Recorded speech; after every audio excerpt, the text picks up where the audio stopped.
Cliff Young was an Australian farmer and shepherd who owned large flocks of sheep. He would often take them through the mountains for days on end. Wearing long rubber boots typically used by laborers to protect their feet in wet conditions, Cliff would run back and forth to keep the sheep together. He also wore a long work coat to shield himself from the rain. In 1983, Cliff Young showed up in this same attire, his long coat and gumboots, to participate in the ultramarathon from Sydney to Melbourne. This marathon was an incredibly tough race, covering approximately 875 kilometers on foot. Runners were given 6 hours of sleep each day, but the real challenge was that Cliff Young was 61 years old at the time. Cliff not only ran the marathon, but also won it. It wasn't because he was faster than the other runners.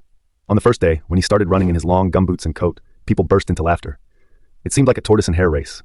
Soon, the other runners were so far ahead that they were out of sight. But Cliff Young still won this tortoise and hare race. Cliff didn't sleep at all. He had the experience of staying awake for days on end while tending his sheep. He explained that he imagined a storm was coming, and he needed to get his sheep back before it hit. He ran as if he were outrunning that storm. A storm doesn't let you sleep. While the other runners took their 6 hours of rest, Cliff Young had already passed them and continued running. Cliff Young won the race and even shared